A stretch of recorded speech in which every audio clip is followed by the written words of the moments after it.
他3次当选总统，他希望重塑巴西，让民众脱离贫困。执政100日，率团访华，他希望学习中国飞跃式发展的经验，呼吁结束战乱，倡导新型治理。他期待发展中国家携手建立更为公平的世界。巴西总统卢拉昨日在上海接受高端访谈独家专访，敬请收看。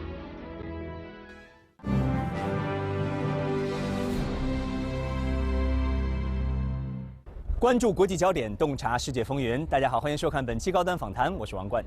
今天我们的对话嘉宾是巴西总统卢拉。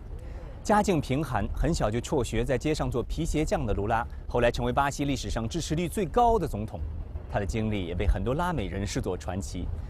如今77岁，第3次当选总统的卢拉，能否像他前2个任期那样再次改变巴西？通过对中国的国事访问，他将如何推动中巴经贸关系多元化？如何同中国携手一起提升发展中国家在全球事务当中的话语权？带着这些问题，让我们一起走进巴西总统卢拉。President Lula, welcome back to China. This is your 5th time visiting China. You're leading a very big delegation to China, which was even bigger than they would have been in March. What do you hope to achieve through this state visit and through your meetings with President Xi Jinping?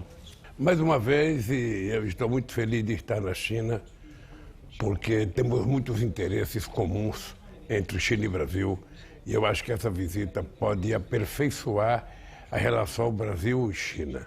Olha, nós temos vários interesses nessa visita à China.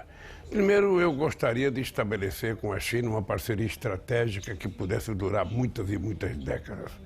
Segundo, é preciso avançar na relação do Brasil com a China, não apenas na questão econômica e na questão comercial. É importante que a gente avance um pouco na questão, sabe, científica e tecnológica.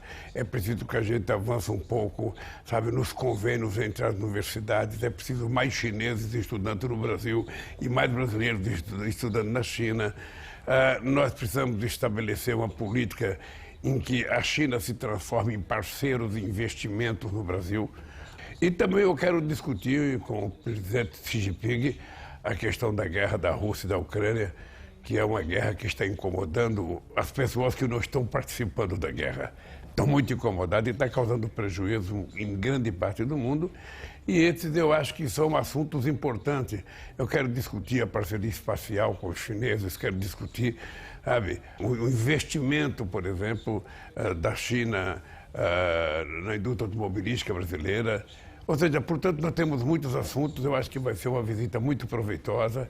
President Lula, in your first 2 terms as president, you positioned China not just an economic partner, as big as it was for Brazil, but also as a geopolitical partner too, in elevating the status, elevating the voice of the global South. So I'm wondering, how do you position China in the foreign policy of a 3rd Lula term? How important is China? Então, eu estou na China com muito otimismo, com muita vontade de que a gente possa avançar.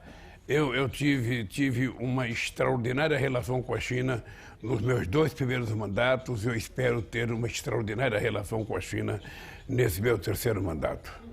Agora que a presidenta Dilma vai ser presidenta do Banco dos BRICS, eu acho que ela vai contribuir para aperfeiçoar essa nossa relação com a China.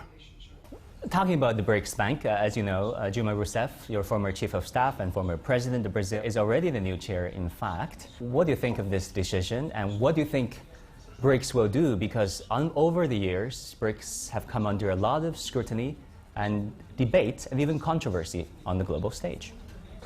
Olha, primeiro, é normal que tenha tido essa controvérsia, essa discussão toda, porque é uma coisa nova.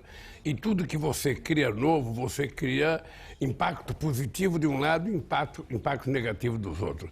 Por exemplo, os nossos amigos americanos, eles têm sempre uma preocupação contra qualquer coisa nova que se crie em se tratando de banco ou de moedas, porque ele acha que a gente quer acabar com o dólar como moeda referência para o comércio exterior.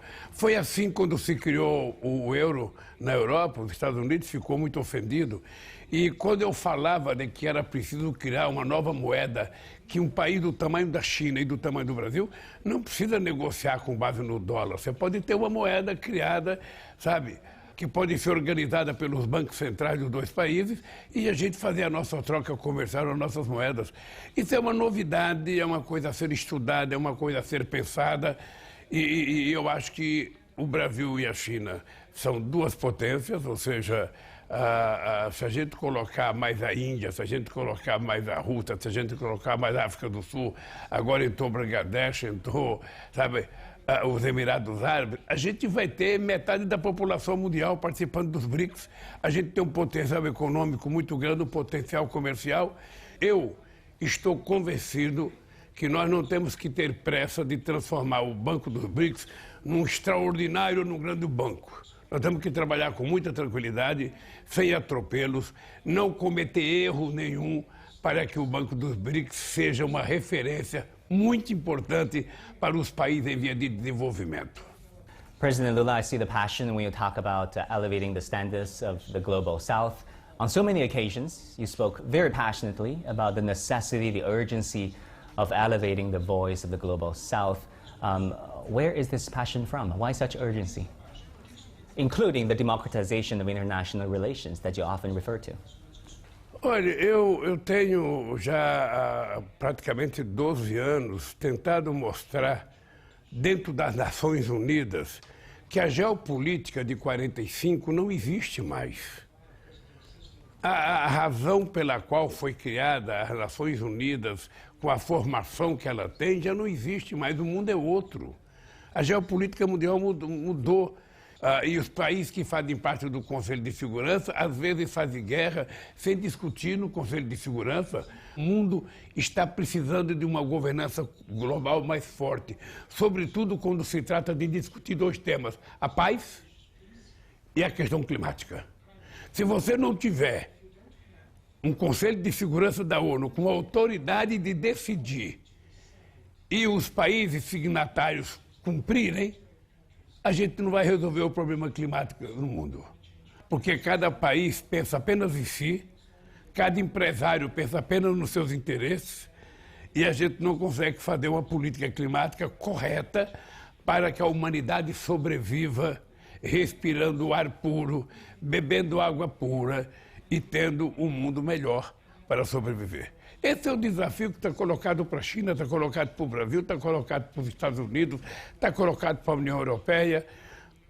E nós temos que buscar. Por isso, eu vou continuar brigando. Eu não quero ser líder de nada, não quero ter hegemonia sobre ninguém. A única coisa que eu quero é o seguinte, é preciso criar uma nova forma de governança mundial. A China tem um papel muito importante no mundo hoje. A China tem que ser levada em conta. O Brasil tem que ser levado em conta. Um país como a Nigéria, como o Egito, como o México, tem que ser levado em conta. A Índia tem que ser levada em conta. Ou seja, então não dá para você ter uma governança que não representa aquilo que é o espectro político da sociedade mundial. Então eu vou continuar brigando por isso, vou continuar fortalecendo a nossa relação com a China. E quando eu digo fortalecer a relação com a China, eu não estou querendo romper com os Estados Unidos. Eu quero também fortalecer a relação com os Estados Unidos. Como é que a gente vai conseguir paz na Rússia e na Ucrânia, se ninguém está falando em paz? Todo mundo só está falando em guerra. Todo mundo só está falando de dar mais armas para a Ucrânia, sabe, atacar a Rússia, ou a OTAN colocar fronteira no território russo. Então, o que nós precisamos encontrar? Países que queiram paz. A China quer paz, o Brasil quer paz, a Indonésia quer paz, a Índia quer paz. Então, nós temos que juntar esses países e fazer uma proposta de paz para a Rússia e para a Ucrânia. On Ukraine, China made this 12-point proposal for peace. And also expectations are high that you might propose something to China to work with Brazil to solve the situation in Ukraine, a very dire situation there. What specific plans do you want to propose to Beijing? Ora, eu não tenho plano específico.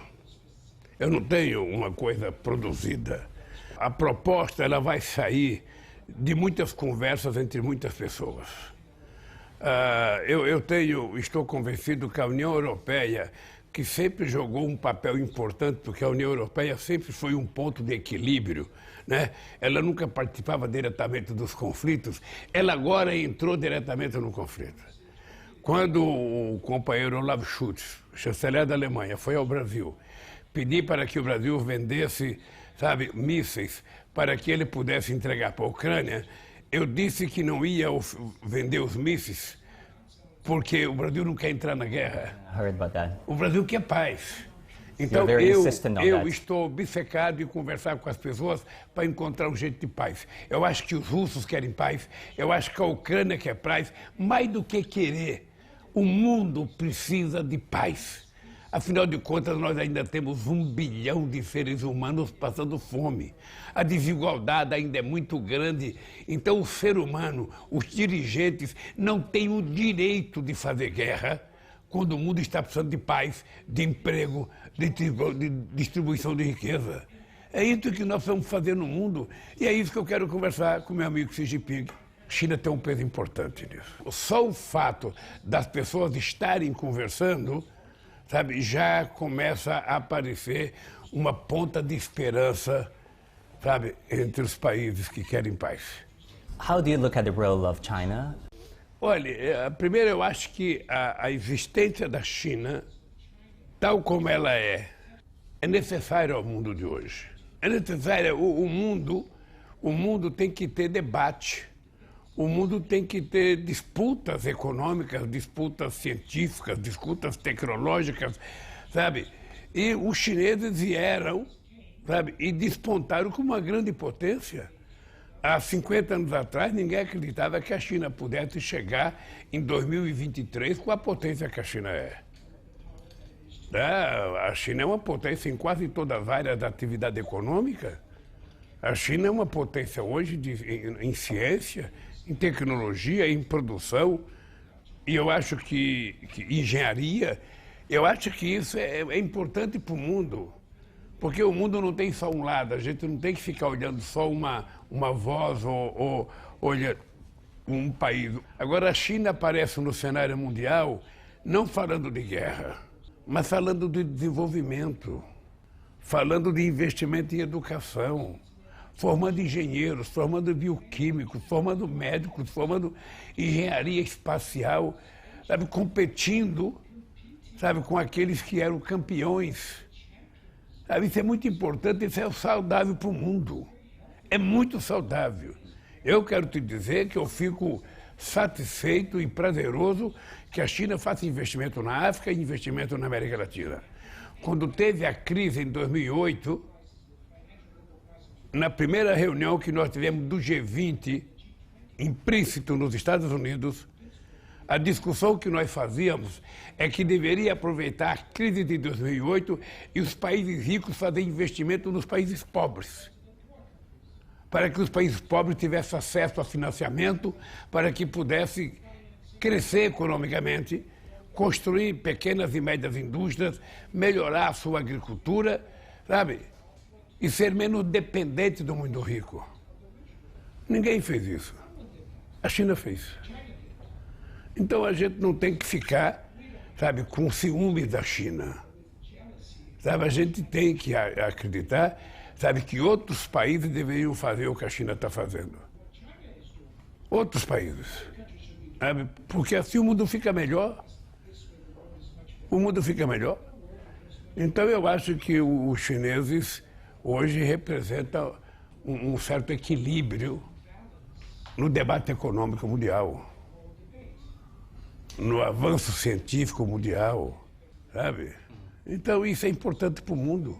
President Lula, how do you look at this concept of the Chinese path to modernization? Ora, eu acho que a China, ela chama atenção pela capacidade que os chineses tiveram de estabelecer um modelo de crescimento sem abrir mão da concepção ideológica, da concepção de organização partidária que eles acreditavam.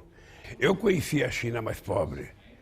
Eu conheci o momento em que o Brasil pagava salário mais alto do que a China, de que a economia brasileira parecia ser mais forte do que a chinesa. E os chineses deram um salto de qualidade extraordinário. E isso significa competência política, significa muita maturidade política. Ou seja, quando a globalização achou que poderia explorar a mão de obra barata na China, a partir dos anos 80, os chineses souberam utilizar as empresas estrangeiras que aqui vieram para que formasse os chineses, preparasse os chineses, milhões foram estudar fora, para que a China se transformasse na potência científica e tecnológica que ela é hoje, na potência econômica, na potência industrial. Então, é uma coisa extraordinária, por isso que eu sou admirador. Sabe? Não foi brincadeira tirar a quantidade de milhões e milhões de pessoas pobres que tinham na China e fazer as pessoas ascenderem a um padrão social mais elevado, se bem que ainda tem muitos pobres, mas tem muito pobre em muitos países do mundo. No Brasil, por exemplo, nós tínhamos acabado com a fome em 2012 e a fome agora voltou, numa demonstração de que houve responsabilidade política e econômica no Brasil, coisa que não aconteceu na China. Então, veja, eu acho que a gente tem que estudar a China com muito carinho, com muito cuidado e com muita humildade. A gente não é obrigado a concordar com tudo com a China, mas a gente também não pode ser contra por ser contra. É importante a gente saber o que foi feito, como foi feito e por que deu certo. E isso eu acho que assusta um pouco outros países, não é? Porque durante séculos só alguns países foram ricos, só alguns países mandaram no mundo. Então, na hora que surge a China, na hora que vai crescendo a Índia, na hora que vai crescendo o Brasil, na hora que os países em via de desenvolvimento vão dando um salto de qualidade, do ponto de vista industrial, do ponto de vista do conhecimento científico e tecnológico, ora, obviamente que começa a assustar aqueles que se sentiam dono do mundo. E aí o que nós temos que dizer para essas pessoas? Nós não queremos ser melhor do que ninguém. Nós queremos apenas ter o direito de sermos iguais. Essa é a verdade. E é essa parceria construtiva, sabe, que eu quero construir com a China. Talking about perception towards China, some countries describe China's economic presence, China's influence in your country, included Brazil, across Latin America, as neo-colonialism. How do you personally feel about such accusations? Olha, eu na relação com o Brasil, eu não acho. A China tem se comportado no Brasil de acordo com aquilo que os empresários brasileiros têm aceito. O que o Brasil quer propor à China é que nós precisamos construir centenas de coisas novas, que passa por rodovia, que passa por ferrovia, que passa por portos, aeroportos, que passa por novas indústrias, que passa por empresas de químicas, que passa por investimentos novos, sobretudo na formação educacional do nosso povo. Por isso que eu penso trabalhar com a China uma troca de informação entre as nossas universidades para que a gente possa ter um trânsito maior de chineses estudando no Brasil e de brasileiros estudando nos chineses. Sabe, eu sinceramente não vejo e não tem relação colonial com a China. Os Estados Unidos poderiam estar investindo na África. A Europa poderia estar investindo na África. Na verdade, colonizaram a África durante quase que mais de um século. Ou seja, quando os chineses aparecem fazendo investimento nos países da América Latina, nos países da África, incomoda. Incomoda porque a China vai crescendo. A China já tem uma boa participação na economia brasileira. E eu quero que tenha. Eu quero que participe. Eu quero que participe de um jeito construtivo, de um jeito de construção de parceria, que os nossos empresários sejam sócios dos empresários chineses, que os empresários chineses possam ir produzir no Brasil. É assim que a gente constrói uma parceria, sabe? Uma parceria de verdade entre países que pensam o mundo mais ou menos igual. E eu acho que a China tem um pensamento do mundo muito, muito semelhante àquilo que eu particularmente penso do mundo. Eu quero um mundo mais humanista. Eu quero um mundo mais justo, eu quero um mundo mais fraterno, eu quero um mundo mais solidário, eu quero um mundo sem guerra, eu quero um mundo com mais emprego. Ou seja, por isso é que nós temos uma certa afinidade. E daí a minha admiração pelo sucesso da China, sabe, nesse período. Eu espero que nessa conversa com o presidente Xi Jinping a gente possa nos colocar de acordo, sabe, com novas coisas que a gente pode fazer. President Lula, you talk so many times about the affinity. I love this word, affinity between the Chinese and Brazilians. And I can tell you, you'll be surprised at how many Chinese and the enthusiasm, the raw passion that they demonstrate towards Team Brazil during each World, pure passion. Eu, às vezes, acompanho jogos de futebol aqui da China. Sim. Eu acompanho jogos do campeonato chinês, sim, que passa na televisão brasileira, porque tem muito jogador brasileiro jogando aqui na China e tem canal de televisão que transmite. President Lula, you know what? You have a big following in China, and many are interested in your personal stories. You quitted school as a second grader to provide for your family. You became a street vendor at the age of 8, and then a shoe shine boy, a metal worker. What do those experiences mean to you and to the man that you've later become? Olha, eu penso que a vida me ensinou a ser o que eu sou hoje.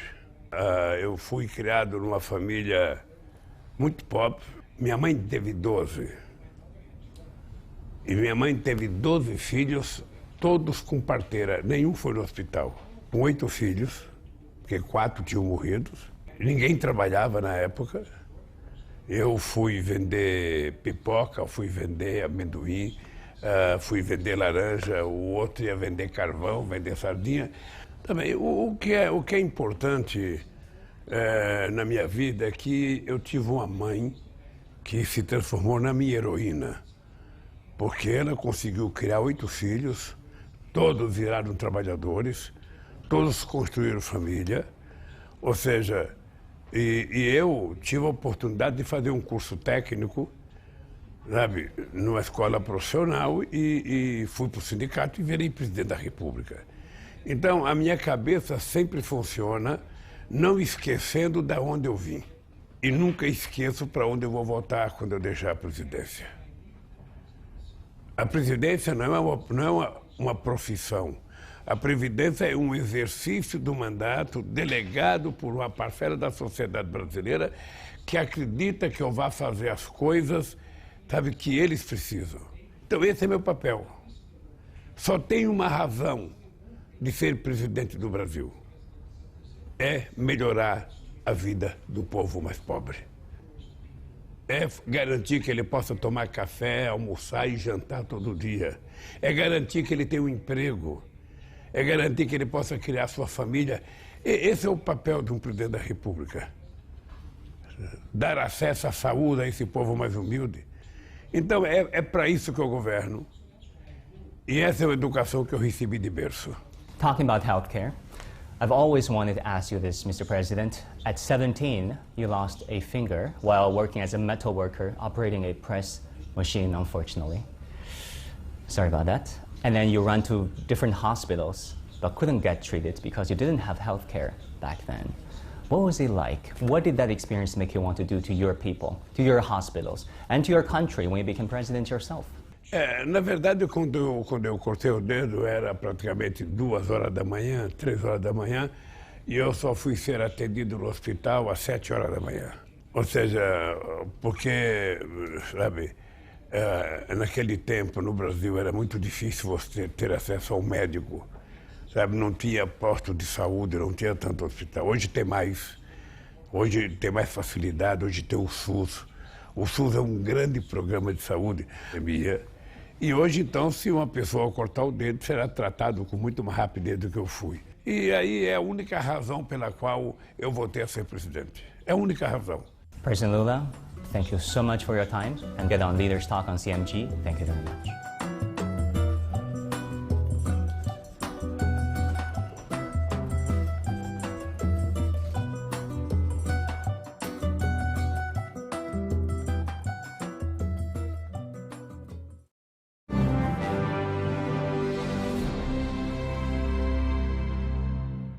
整个专访过程当中，卢拉总统的激情给我留下了很深的印象。